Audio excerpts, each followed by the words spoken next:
ओम सुमुखश्चैकदन्तश्च कपिलो गजकर्णकः लम्बोदरश्च Victo विघ्ननाशो विनायकः धूम्रकेतुर्गणाध्यक्षो बालचन्द्रो Gajanan द्वादशेतानि नामानि या पठे शृणुयादपि सर्वमंगल मांगल्ये शिवे सर्वार्थसाधिके शरण्ये त्र्यंबके गौरी नारायणी नमोस्तुते। नमस्कार, स्वागत है आपका आचार्य वाणी में। मैं आचार्य डॉक्टर विक्रमादित्य आपके साथ हूँ और आज का विषय वृश्चिक राशि वालों के लिए अप्रैल के अंतिम में ग्रहों का योग कहाँ क्या कुछ आपके साथ करने के योग बना रहा है। वृश्चिक वाली राशि वालों के लिए जिस प्रकार के योग बन रहे हैं और सही समय यदि पता चल जाए हमारे लिए ग्रह नक्षत्रों के दृष्टिकोण से कौन सा समय अनुकूल है, कौन सा समय आपके लिए अनुकूल नहीं है, तो हम बहुत सारे कार्यों को ठीक कर सकते हैं। इस वक्त यदि हम वृश्चिक राशि के दृष्टिकोण से देखा जाए तो बुद्धि में द्वंद्वात्मक स्थिति उत्पन्न होने के योग बन रहे हैं, क्योंकि चतुर्ग्रही योग बने हुए हैं। राहु, शनि महाराज, शुक्र और साथ साथ बुध जो है चतुर्ग्रही योग विशेष तौर पर आपकी राशि के पंचम भाव बुद्धि में बनाने के तैयार बैठे हैं। ये पंचग्रह योग भी बनेगा और ऐसे में पंचग्रह योग, चतुर्ग्रही योग कहाँ आपके लिए शुभ करने वाले हैं, कहाँ आपके लिए अशुभता देने वाले हैं, आपको समझ लेना चाहिए। वैसे तो संसार के दृष्टिकोण से चतुर्ग्रही योग उत्पाती योग माना जाता है। चतुर्ग्रही योग विशेष तौर पर उठापटक का योग बनाता है और ऐसे में पूरे विश्व में देखिए इस वक्त राजा सूर्य होने के कारण से जिस प्रकार से योग बन रहा है वो कहीं ना कहीं उत्पात दिखाता है। तो ऐसे में आपको अपनी राशि के दृष्टिकोण समझ लेना चाहिए। लेकिन हमारी गणनाएं दिखाती हैं कि इस वक्त आपके अप्रैल के अंतिम भाग में आपके लिए कई प्रकार से कई रास्ते बनते दिखाई देंगे। कई रास्ते ऐसे बनते दिखाई देंगे कम से कम जो आपके लिए कई नई अपॉर्चुनिटीज़ को खोलते दिखाई देंगे। उस समय का यदि आप लाभ ले लें तो आप अपने बहुत सारे कार्यों को बहुत अच्छी गति से पूर्ण कर सकते हैं। ये योग आपके लिए बहुत महत्वपूर्ण बनता दिखाई दे रहा है। हम आपको सिलसिलेवार तरीके से बताएंगे कौन सा नक्षत्र आपके लिए किस प्रकार की स्थिति उत्पन्न कर रहा है। सबसे पहले बात करते हैं 21 तारीख की। 21 तारीख सोमवार का अवसर है और उस दिन 21 अप्रैल को ग्रह नक्षत्रों के दृष्टिकोण से वैशाख के शुक्ल कृष्ण पक्ष की अष्टमी तिथि है और चंद्रमा आपकी राशि के दृष्टिकोण से बहुत सुंदर भाव में बृहस्पति से दृष्ट होकर बैठा हुआ है, जो आपकी तिथि को आपके लिए योग बहुत शुभ बना के दिखाई दे रहा है। बृहस्पति पूर्ण दृष्टि से आप अपनी जो है वो आपके चंद्रमा पर नए साहस का उदय करते दिखाई दे रहे हैं। नए अपॉर्चुनिटीज़ आपके सामने लाने के योग बना रहे हैं। ये 2-3 दिन आपके लिए कई मामलों में अच्छे बनते दिखाई दे रहे हैं। ऐसे में थोड़ी सी भगवान की कृपा और ले लेना तो बहुत अच्छे रास्ते बन सकते हैं आपके लिए। रुके हुए काम को गति देने के लिए ये समय आपके साहस से अच्छा रास्ता बनता दिखाई दे रहा है। ऐसे में थोड़ा सा आपको आवश्यकता है कि भगवान के आशीर्वाद की कोशिश करें, शिव का ध्यान करें, शक्ति का ध्यान करें। इस दिन अष्टमी है, कालाष्टमी है, भगवान शिव की सुंदर उपासना करने का दिन है। और साथ साथ देखिए ग्रह नक्षत्रों के दृष्टिकोण इस वक्त देखें तो स्वास्थ्य के मामले में थोड़े ग्रह कमजोर चल रहे हैं। थोड़ी सी मस्कुलर वीकनेस, आलस इन दिनों ज़्यादा आपको परेशान कर रहा होगा। थोड़ा हाथ पैरों में दर्द ज़्यादा परेशान कर रहा होगा, मस्कुलर वीकनेस परेशान कर रही होगी, तो उसके लिए थोड़ा सा एक काम करें। इस दिन शीतला माता की पूजन करनी चाहिए। बूढ़ा बसौड़ा कहा जाता है इस दिन। शीतला माता के मंदिर में जाकर एक वहाँ से अभिमंत्रित जल लेकर अपने ऊपर भी छिड़कें, अपने घर में भी छिड़कें, उसे कई कष्टों को निवारण करने का योग बनेगा। सर्वार्थ सिद्ध योग है। नए कार्यों का आरंभ करने के लिए दिन अच्छा दिखाई देता है। 12:36 के बाद ये योग आपके लिए बहुत शुभ योग बनाएगा शाम तक। 22 तारीख मंगलवार का अवसर, नवमी तिथि है और इस दिन ग्रह नक्षत्रों के दृष्टिकोण से जैसा हमने कहा आपके लिए योग अच्छे हैं, अनुकूल हैं। बहुत सारी गति को आपके कार्य गति को तेज करते दिखाई दे रहे हैं। कारण है उसका ग्रह नक्षत्रों के दृष्टिकोण से समझे तो कि आपकी राशि के दृष्टिकोण से सप्तम भाव में बृहस्पति बैठे हैं और वो आपके लिए इम्प्रूवमेंट का योग बना रहे हैं। उसकी दृष्टि जो है वो पुरुषार्थ भाव पर पड़ रही है और वो नए रास्ते आपके लिए खोलते दिखाई देंगे। माँ भगवती की सुंदर उपासना करें और हो सके तो कोशिश ये करें हनुमान जी का सुंदर स्तवन कर लें, क्योंकि इस वक्त मंगल थोड़े कमज़ोर चल रहे हैं। हनुमान जी का आशीर्वाद ज़रूर चाहिए, क्योंकि मंगल भाग्य में बैठकर थोड़ा सा भाग्य को बूस्ट करने का यदि सहायता दे दें तो अच्छा रहेगा आपके लिए।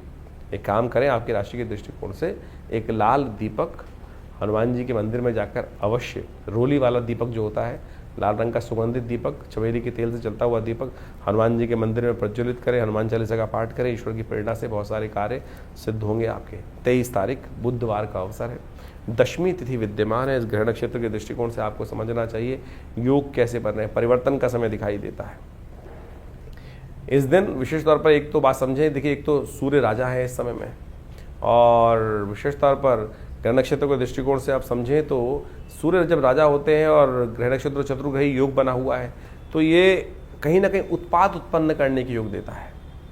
ऐसे में पंचक भी आरंभ हो रहे हैं इस तारीख से। ध्यान रखने की चाहिए कि जो जो थोड़े से रिस्क वाले काम करते हैं, अग्नि से भय वाले काम करते हैं, उनको थोड़ा ध्यान रखना चाहिए। ऐसे में शास्त्र में कहा गया है कि छत डालने का काम ना करें, लकड़ी एकत्र करने का काम ना करें, तृण एकत्र करने का काम ना करें, दाग इत्यादि ना दें। तो ये सब चीज़ों के लिए थोड़ा सा ध्यान रखते हुए कार्य करने की ज़रूरत है। लेकिन इन सब चीज़ों को भूल जाते हैं और बाकी कामों में लोग लग जाते हैं। तो थोड़ा सा इसमें ध्यान रखते हुए कार्य करेंगे तो अच्छा रहेगा। भद्रा भी है इस दिन, जो करीब करीब सूर्य उदय से सुबह आरंभ होगी और करीब करीब शाम के अगर हम ज्योतिष के दृष्टिकोण से देखें तो शाम के करीब करीब 4:45 बजे तक विद्यमान रहेगी। तो आपके ग्रह नक्षत्रों के दृष्टिकोण से आपके जो योग बन रहे हैं उनको समझते हुए कार्य करने की ज़रूरत है। आपको थोड़ा खास स्वास्थ्य का ध्यान रखना विशेष तौर पे ज़रूरी रहेगा। तो ऐसे में वो अच्छा होगा। श्री गणेश को थोड़ी दूर्वा अर्पित करें। गणेश जी को दूर्वांकुर अर्पित करना आपके लिए कष्टों को दूर करने का योग बनाएगा। 24 तारीख बृहस्पतिवार का अवसर है और इस दिन एकादशी का सुंदर योग बन रहा है। इसके साथ साथ ग्रह परिवर्तन का योग बन रहा है। नेपच्यून ग्रह, जो एक विशेष तौर पर हमारे ज्योतिष के दृष्टिकोण से नवीन ग्रह माने जाते हैं, और वो शनि के साथ चलते हुए, शनि शुक्र इत्यादि बुध इत्यादि राहु के साथ चलते हुए वो शनि के नक्षत्र में प्रवेश कर रहे हैं। ये थोड़े से कार्यों को थोड़ा डिले कर सकते हैं, चाहे वो धन के आने के मामले हों, चाहे वो विशेष तौर पर आपकी कोई भी कार्य ऑर्डर इत्यादि हों, उनमें थोड़ी सी आपको थोड़ा गति को तेज करने के लिए थोड़ी मेहनत ज़्यादा करनी पड़ेगी। ये नक्षत्र साफ साफ दिखा रहा है।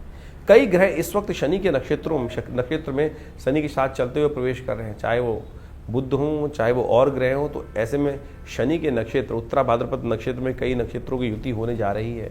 अभी शुक्र भी उसमें प्रवेश करेंगे। तो ऐसे में चीज़ों को थोड़ा स्लो करते दिखाई दे रहे हैं, उनको गति देने की आवश्यकता है। ऐसे में भगवान विष्णु का व्रत रखें, शालिग्राम जी का पूजन करें, चरणामृत ग्रहण करें। ईश्वर के आशीर्वाद से बहुत सारे कष्टों को दूर करने का योग बन सकता है। 25 तारीख शुक्रवार का अवसर, द्वादशी तिथि विद्यमान है और इस दिन ग्रहों का परिवर्तन का योग बनेगा। पंचग्रही योग जो आपकी राशि में बना हुआ है वो विशेष तौर पर चंद्रमा के कारण से चतुर्ग्रही योग पंचग्रही योग बन गया है। जहाँ चंद्रमा पंचम भाव में पहुँच रहे हैं आपके, वहीं शनि विद्यमान है, वहीं शुक्र विद्यमान है, वहीं बुध विद्यमान है, वहीं राहु भी विद्यमान है। ऐसे में थोड़ा बुद्धि से कई मामलों में ऐसा होता है कि ट्यूबलाइट बन जाती है ना, वो विचार थोड़ा लेट आता है। तो ऐसे में विचारों के संबंध में थोड़ी सी जो समस्याएं थी वो अब परिवर्तन की तरफ जा सकती हैं। आने वाले 2-3 दिन विशेष तौर पर आपके लिए कुछ ना कुछ प्रोग्रेसिव रास्ता बना सकते हैं। तो ऐसे में अच्छा ये रहेगा कि आप भगवान का आशीर्वाद देने का प्रयास करें। शुक्रवार के दिन प्रदोष का योग बना है और ये देव कृपा से बड़ा सुंदर है। कहा जाता है कि शुक्रवार के दिन जब प्रदोष बने तो महालक्ष्मी की कृपा प्राप्त करने के लिए भगवान शिव की आराधना मनोकामना सिद्ध कर सकती है। दूध से, गाय के दूध से भगवान का ऐसे में अभिषेक करना बड़ा अच्छा रहेगा। शुक्र ग्रह इस दिन विशेष तौर पर उत्तरा भाद्रपद नक्षत्र में प्रवेश करेंगे और शनि का नक्षत्र है और शनि की किसी भी प्रकार से शुक्र के साथ युति अच्छी है, खराब नहीं है। तो इसको आपके लिए अच्छा ही योग माने। लेकिन राहु ने यहाँ पर आकर थोड़ा सा कष्ट उत्पन्न कर दिया, भ्रम उत्पन्न कर दिया है। तो उसको ठीक करने के लिए प्रदोष के दिन अच्छा रहेगा कि आप भगवान शिव की शाम के समय, संध्या के समय में अवश्य उपासना करें, उनकी प्रार्थना करें, कृपा से रास्ता बनेगा। ध्यान रखिएगा, इस दिन अगस्त जो है, तारा जो है वो अस्त हो रहा है और जब तारा अस्त होता है तो ये बवंडर की सूचना देता है, प्राकृतिक आपदाओं की, विशेष तौर पर भीषण गर्मी की सूचना देता है ग्रह नक्षत्रों के दृष्टिकोण से। और सूर्य राजा यानी गर्मी का प्रकोप आने वाले समय में भयावह स्थिति में पड़ सकता है। तो थोड़ा ध्यान रखना पड़ेगा। स्वास्थ्य के मामले में थोड़ा ध्यान रखते हुए कार्य करेंगे तो वो बहुत ज़रूरी है। 26 तारीख शनिवार का दिन है और उस दिन त्रयोदशी तिथि उदया तिथि है, साथ में चतुर्दशी योग है। चतुर्दशी दिल्ली के पंचांग के अनुसार से क्षय हो रही है। तो नए कार्य आरंभ ना करें, इस बात का ध्यान रखें। इस दिन कोई मुहूर्त ना करें। भद्रा भी साथ में विद्यमान है जो सुबह 8:27 से लेकर शाम तक विद्यमान रहेगी। तो ऐसे में ग्रह नक्षत्रों के दृष्टिकोण से आपके जो योग बन रहे हैं वो आपको समझना चाहिए। यह योग आपके लिए दृष्टिकोण से एक अच्छी बात ये कर रहा है कि आप अपने कार्य में मस्त होकर कार्य करने का प्रयास कीजिए। कोई आपके लिए हिंड्रेंस बहुत बड़ी नहीं दिखाई देती, चीज़ें अच्छी गति से स्मूथनेस के साथ निकलती दिखाई दे रही है। बस बुद्धि के भ्रम को ठीक करने की आवश्यकता है। बुद्धि भ्रमित ना हो, जो सही रास्ता है उस पर चलते रहें और भ्रम को, शक को थोड़ा सा अवॉइड करने का प्रयास करें। छोटी छोटी बातों में थोड़ा शक उत्पन्न कर देते हैं, मन में थोड़ा वहम हो जाता है, उसको साइड लाइन करने का यदि हम प्रयास करेंगे तो अच्छा रहेगा। कई बार हम सामने वाले को बड़ी विचित्र स्थिति में देखते रहते हैं, वो सामने वाला कोई गलत ना कर दें। सामने वाले की चिंता ना करें, आप अपने बुद्धि के भ्रम को ठीक करते हुए चल लीजिए, अच्छा रहेगा आपके लिए। मासिक शिवरात्रि है, सुबह सुबह शिव के मंदिर में जाकर उनका अभिषेक करना, उनका पूजन करना। ऐसे में शत्रु मर्दन के लिए, शत्रु पर विजय प्राप्त करने के लिए तेल के द्वारा भगवान का अभिषेक इस दिन संपूर्ण रूप से कल्याणकारी योग बनाएगा, शनि को भी ताकत देगा। तो ये अवश्य इसका लाभ लें आप करके। 27 तारीख रविवार का दिन है, अमावस्या तिथि साथ में पड़ रही है, वैशाख की अमावस्या है। कहा जाता है पितरों के निमित्त वैशाख की अमावस्या के दिन अवश्य तर्पण इत्यादि, भोजन इत्यादि कराना चाहिए गरीबों को, तो ये अवश्य कराइएगा। इस दिन ग्रह परिवर्तन की तरफ जा रहे हैं और थोड़ा आपके लिए स्वास्थ्य के मामले में ग्रह ढीले हो गए हैं। ये 2 दिन 3 दिन थोड़ा स्वास्थ्य के मामले में ध्यान रखें। हो सके तो अवश्य अपने पितरों के निमित्त आशीर्वाद देने के लिए तर्पण, ब्राह्मण भोजन अवश्य कराएं। इस दिन हमने विवेकानंद योगाश्रम में इस दिन अमावस्या का योग पड़ रहा है, तो हमने गायत्री महायज्ञ का सुंदर आयोजन किया है। जो रविवार वाला यज्ञ 8 बजे से लेकर शाम के करीब दोपहर को 11 बजे तक चलेगा। तो आप अवश्य अपने पितरों के निमित्त गायत्री यज्ञ में सम्मिलित होने के लिए हमारे आश्रम पर पधार सकते हैं। और जो बहुत दूर है वो अपने हमारे फ़ोन नंबर्स पर संपर्क साध कर अपने लिए स्थान आरक्षित कर अपने पितरों के निमित्त गायत्री यज्ञ की व्यवस्था भी करा सकते हैं।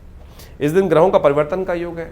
सूर्य महाराज चलते चलते भरणी नक्षत्र में जा रहे हैं, जो शुक्र का नक्षत्र है। वो थोड़ा सा कहीं ना कहीं आपकी कीर्ति में थोड़ा कष्ट देने के योग बना सकता है, ध्यान रखिएगा।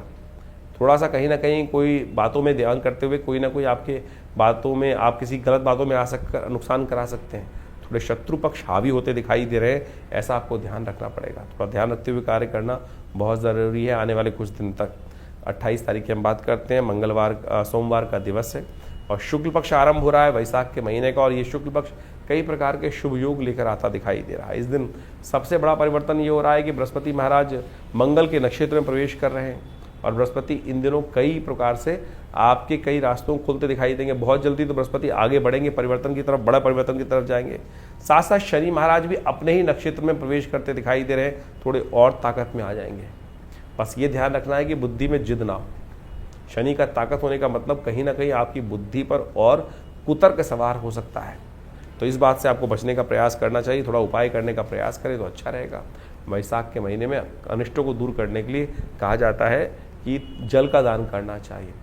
आपकी राशि के दृष्टिकोण से हमें दिखाई देता है काले छाते का दान करना आपके लिए शनि को अनुकूल करने वाला रहेगा।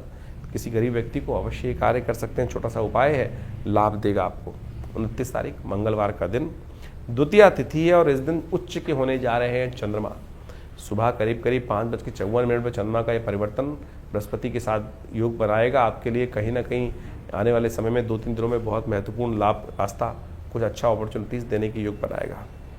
परशुराम जयंती है इस दिन, हो सके तो ब्राह्मणों की सेवा करें। हमारे यहाँ कहा जाता है कि आयुष्य प्राप्त करने के लिए, चिरंजीवी बनने के लिए हमें अष्ट चिरंजीवियों की अवश्य पूजा करनी चाहिए। अष्ट चिरंजीवी यानी जो अमर का आशीर्वाद लेकर आए हैं। अश्वत्थामा बलिर्व्यासु हनुमानस्य विभीषण कृपा परशुरामस्य मार्कंडे च अष्टम। ये अष्ट चिरंजीवी शास्त्र में कहे गए हैं, परशुराम जी उसी में आते हैं। तो ये उनकी जन्मोत्सव है, तो ऐसे में विशेष तौर पर उनका सुंदर पूजन करें। भगवान विष्णु स्वरूप उनके अवतार के रूप में पूजन किए जाते हैं और विप्रजनों का पूजन करें। ये अवश्य कल्याणकारी योग बनाएगा। सर्वार्थ सिद्धि योग विद्यमान है और बृहस्पति के साथ चंद्रमा एकत्र होकर आपके लिए गजकेसरी योग का निर्माण हो रहा है। कई कार्यों में गति, कई कार्यों में लाभ देने के योग बन सकते हैं आपके लिए। 30 तारीख का दिन अक्षय तृतीया का दिन है, बुधवार का दिन है। उस दिन तृतीया तिथि विद्यमान है और त्रेता युग आदि में जो युग था इसी दिन आरंभ हुआ था और ये अक्षय फल को देने वाली है। चंद्रमा उच्च के होकर बैठे हैं। आपके मन में अच्छे भाव करने के लिए काम संकल्प जो आए उसको तुरंत करने का प्रयास कीजिए। कई बार क्या होता है, हमारे मन में अच्छे कार्य करने के लिए, दान पुण्य करने के लिए भाव तो जागता है, लेकिन अगले ही क्षण मन में कहीं ना कहीं कुरीति उत्पन्न हो जाती है और उसको कहीं ना कहीं डाइवर्ट कर देती है। तो जैसे ही शुभ करने का भाव अवश्य मन में, बृहस्पति के साथ चंद्रमा है, मन अच्छी तरह जानता है कौन से कार्य शुभ है, उसकी तरफ प्रेरणा कहीं ना कहीं परमात्मा की तरफ से मिलेगी, तो तुरंत कर दीजिएगा। वो कहीं ना कहीं आपके आने वाले समय में कल्याण की योग बनाएगा। इस प्रकार से आपने ग्रहों का खेल दिन पर दिन किस प्रकार का रहेगा वो समझने का प्रयास किया। देखिए, ये ग्रहों का जो खेल है वो विशेष तौर पर हर रोज परिवर्तन के साथ आगे बढ़ता रहता है जीवन। लेकिन इस समय जो चतुर्ग्रही योग बना हुआ है वह पूरे अप्रैल के अंदर जिस प्रकार चलने वाला है वो कहीं ना कहीं इस समय ग्रहों की युति को शुभ नहीं करता। और ये चतुर्ग्रही योग जो है वो कई बार जब भी जन्मपथ विशेष तौर पर गोचर में बनता है तो वो संसार के अंदर कुछ ना कुछ अशांति, चाहे वो प्राकृतिक आपदाओं को उत्पन्न करने के योग बनाता है या विश्व में अशांति का वातावरण बनाता है। जनमानस में अशांति की तरफ प्रवृत्त करने के लिए बहुत सारे उपद्रवी तत्व जो हैं वो प्रेरित करते रहते हैं लोगों को अपने स्वांता सुखाई। संसार में लोग अपने स्वार्थ के लिए पता नहीं कहाँ कहाँ किस किस प्रकार से किन किन के जीवन को बर्बाद करने का प्रयास करते हैं, और ये आज से नहीं अनादिकाल चलता रहा है। और इन्हीं सब चीज़ों को समझकर ज्योतिष के आचार्यों ने इन योगों को समझते हुए इन चीज़ों को लिखा, बताया कि किस प्रकार का योग चल रहा है। जैसे आप देख रहे हैं कि इस वक्त आपके राशि के दृष्टिकोण से हमने दिन पर दिन किस प्रकार का योग था वो तो समझाए, लेकिन यह भी समझने की आवश्यकता है कि विश्व के दृष्टिकोण से जो इस वक्त ग्रहों का योग है, चाहे वो शनि महाराज है, शुक्र है और राहु इत्यादि हैं और साथ साथ बुध इत्यादि, इन चारों ग्रहों की युति जिस प्रकार से ग्रहों की बनी हुई है वो विश्व को कहीं ना कहीं अशांत करती है और ये प्राकृतिक आपदाओं को भी लाती है, भूकंप इत्यादि।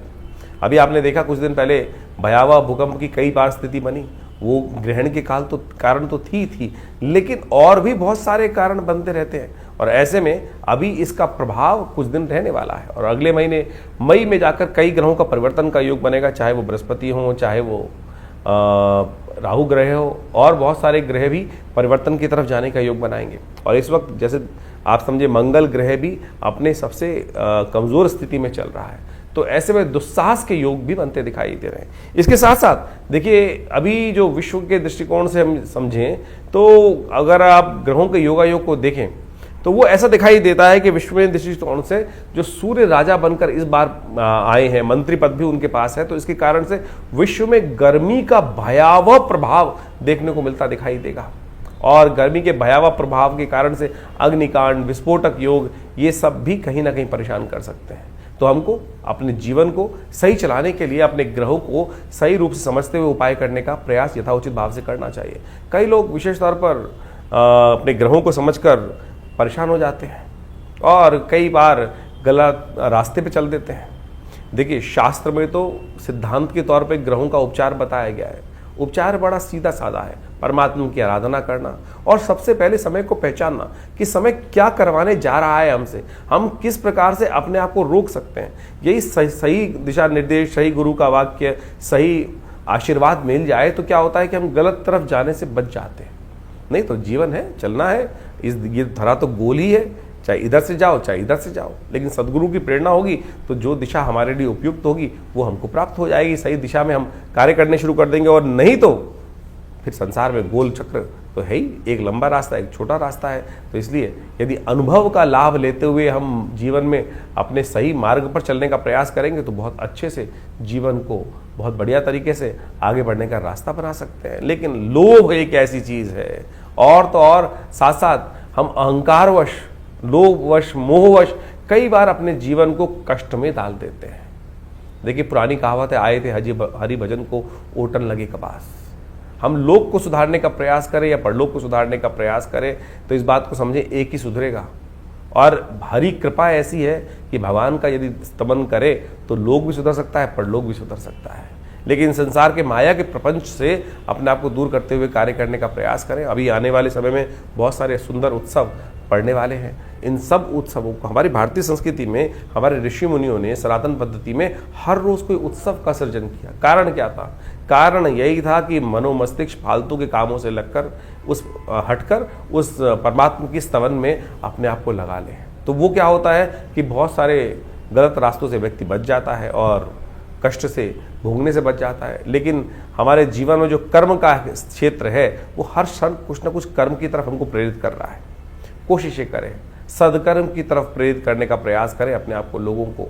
नहीं तो क्या होता है कि गलत कर्म की तरफ प्रेरित करोगे। कई बार हम अपने आश्रम में लोगों के जो यज्ञ इत्यादि होते हैं उसके बारे में बता देते हैं, तो कई लोग इस प्रकार से बोल देते हैं कि भैया आचार्य जी आश्रम का ऐड कर रहे हैं। देखो, ऐड करने की हमें ना तो कोई ज़रूरत, अगर यज्ञ इत्यादि आश्रम पे हो रहे हैं तो बताना चाहिए, लोगों को प्रेरित करना चाहिए। एक शराबी है, वो लोगों को प्रेरित करता है, आओ शराब के पार्टी में बैठो, और जुआ खेलने वाले कहते हैं जुए में खेलने का प्रयास करो। अगर हम सदकर्म कर रहे हैं और सदकर्म के बारे में लोगों को बता रहे हैं तो ये एडवर्टीजमेंट नहीं है, गलत की तरफ नहीं ले जा रहे। तो अगर आपको कई लोगों को, और आप एक बात और समझ लें, कि आपके जीवन में हम कैसे समझें कि हम धर्म, हमारे अंदर अभी धर्म का उदय हो रहा है या अंत हो रहा है। धर्म की बात सुनकर यदि किसी व्यक्ति को कहीं ना कहीं मन में क्रोध आने लगे, गुस्सा आने लगे, तो समझ लो कहीं ना कहीं पाप प्रवृत्ति अभी जीवन में कहीं ना कहीं परेशान करने के आगे योग बना रही है। तो इसलिए अपनी भावना को पवित्र रखें। तो हमने जो जो आपके संबंध बातें रखी हैं, जो जो जो उत्सव होते हैं आश्रम के बारे में, वो सब अवगत कराते रहते हैं। कोशिश ये करें आप भी अपने जीवन को, अपने बच्चों को, अपने परिवार वालों को, लोगों को, मित्रों को सही दिशा में डालने का प्रयास करें। सही दिशा में आपका कर्तव्य का केवल इतना है कि चलो भाई परमात्मा का भजन करें, चलो भाई अच्छे कर्म की तरफ चलें। और समझ लो अगर आपकी वजह से कोई एक आध व्यक्ति भी सदकर्म की तरफ लग गया तो उसके द्वारा किए गए पुण्य भी आपको लग जाएंगे। ये सब सैद्धांतिक तौर पर है। जैसे आप इसको मॉडर्न में वैसे समझ सकते हैं कि किसी गलत व्यक्ति को गलत काम के प्रेरित किया, चोरी डकैती और उल्टे सीधे कामों के लिए, और उसने जो कर्म किया उसने कहीं जाके आपका नाम ले दिया कि भाई, तो आप भी उस कानून के चक्कर में फंसेंगे ना। तो इसी प्रकार से यदि आप किसी को पुण्य की तरफ प्रेरित कर रहे हैं तो पुण्य, उसके द्वारा किए गए पुण्य आपको प्राप्त होंगे। और किसी गलत कार्य की तरफ प्रेरित करोगे, चाहे जैसे हमने जो 2-3 अभी उदाहरण दिए आपके सामने, तो आप समझ लीजिए उसके द्वारा किया गया गलत कर्म भी आपको भी भोगना पड़ेगा। ये संसार में बिल्कुल नियम है सही रूप से।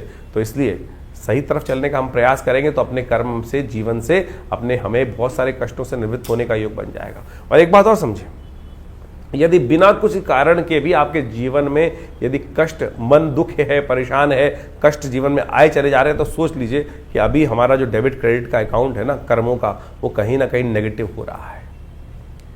शुभ कर्म अपने आप ज्यादा से ज्यादा करने का प्रयास करें। जब वो घड़ा शुभ कर्म से लबालब भरा रहेगा तो आप समझे कि आपके बहुत सारे कष्ट कब आएंगे, कब चले जाएंगे, पता भी नहीं चलेगा। तो इसलिए इस सिद्धांत को समझ लीजिए, यदि छोटा सा कष्ट भी आपको बार बार आके परेशान कर देता है तो समझ लीजिए हमारे पुण्यों के अकाउंट में कितना नेगेटिव बैलेंस है कि हम छोटे छोटे कष्टों से परेशान हो रहे हैं, जिनका वास्तविक जीवन में कोई औचित्य ही नहीं है। और सामने वाला जिसको हम देखकर कई बार ईर्ष्याग्रस्त हो जाते हैं कि भाई उसको भी जीवन में कष्ट सबके आ रहे हैं। सूर्य तो निकल रहा है तो उष्ण जो गर्मी है वो हर एक के लिए पैदा कर रहा है, बरसात हो रही है तो हर एक को गीला कर रही है, लेकिन किसी को उसका दुष्प्रभाव होता है और किसी को उसका शुभ प्रभाव होता है। वो इसलिए कि हमारे पुण्य किस प्रकार के हैं। तो आप सही रूप से पुण्यों को बढ़ाने का प्रयास करें, यही अध्यात्म का रहस्य है। ये न केवल प्रकारेण, यानी ऐसे या वैसे कैसे भी अपने आप को सद्कर्म की तरफ प्रेरित करने का प्रयास करें। इसके लिए शास्त्रों में अनेक नियम, चाहे वो योग कथाएं हों, चाहे वो यज्ञ हो, चाहे वो दान हो, चाहे वो पुण्य हो, चाहे वो सद्गुरु का आशीर्वाद हो, या अच्छे लोगों के सानिध्य में बैठने की कर्म बनाए गए हैं, वो सब शास्त्र के अनुसार से आपको पुण्यों को बढ़ाने की तरफ ही ले जाते हैं। और वहीं उसके लिए थोड़ी प्रयास करना पड़ता है, श्रुति को ऊर्ध्वगामी बनाना पड़ता है, उठाना पड़ता है, अपनी प्रवृत्ति को नीचे की तरफ जाने की बजाय ऊपर की तरफ उठाना पड़ता है। उसमें लगती है मेहनत। और गलत तरफ जाने के लिए तो आप बैठ चल करते हैं, उल्टे सीधे काम तो बहुत सारे ऐसे हैं, रोज शाम को लोग आपको बैठा सकते हैं। तो आप उस पर रोक, उस पर बंदिश, उस पर थोड़ा सा संयम करने का प्रयास करोगे तो खुद देखोगे धीरे धीरे परिवर्तन का रास्ता आपके जीवन में अवश्य बनेगा। और जानिए आपके जीवन में किस प्रकार के ग्रह योग चल रहे हैं, उसके लिए हम लगातार आपके साथ रहते ही हैं। तो आशा करते हैं इन सब दिशा निर्देशों को सही से समझेंगे और अपने जीवन के कष्टों को दूर करने का आप अवश्य योग बनाएंगे।